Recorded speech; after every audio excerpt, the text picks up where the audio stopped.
I bought this sweater and I really liked it, and I stuck her in the wash, of course, with all the rest of my clothes, and threw it in the dryer and did not look at the tag that said it needs to be hand washed and laid flat to dry. And yeah, there goes the wearing of that sweater. So it looks a little bit different than when I first picked it up. And I was like, you know what, this is gonna be cheesy. It's gonna be cheesy, but you might have had a year like that. You know, it might have been a fail.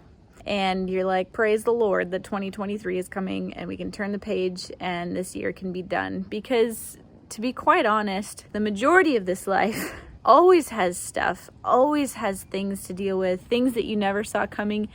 And going into another year, I know people usually make resolutions and goals, and you know, you might have a few things that you want accomplished, and maybe you're planning some vacation time, or maybe you wish you could plan some vacation time. But wherever you're at today, let's go for having like a mindset change instead.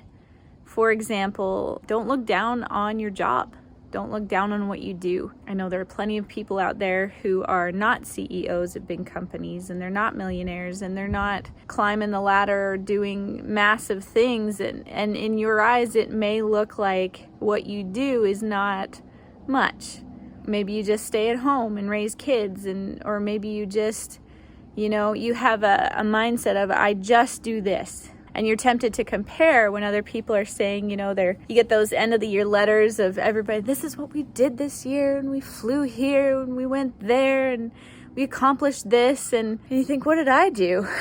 You might have just, in your eyes, it might not look big. But know that whatever you do for the Lord is big. It matters that you do it for Him. Because at the end of the day, and at the end of your life, the Lord is the one that you stand before. And He's the one that says, well done, good and faithful servant. So it's not about the comparison thing is just a dead end game. It never helps anything. It gets you discouraged, and it's not good to look across the fence. So in 2023, have the mindset of what I do for the Lord is big. He sees it. He sees me. He sees what I'm doing, even if nobody else in the world does.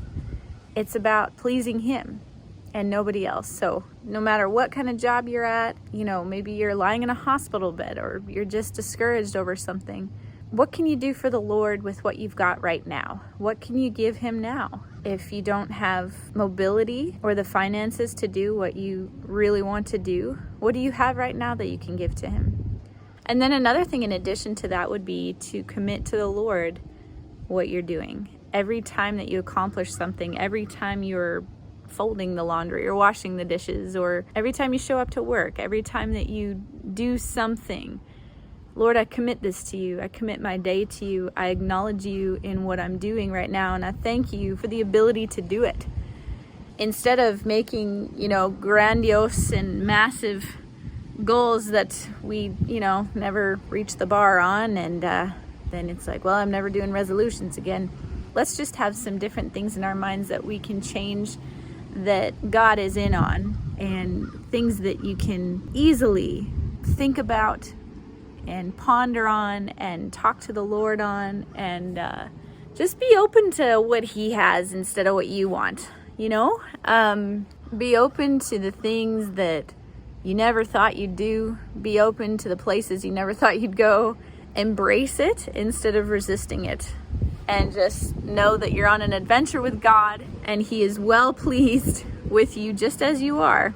Just some things to think about. I hope you guys have a great year. I could say the next cheesy thing of see you next year.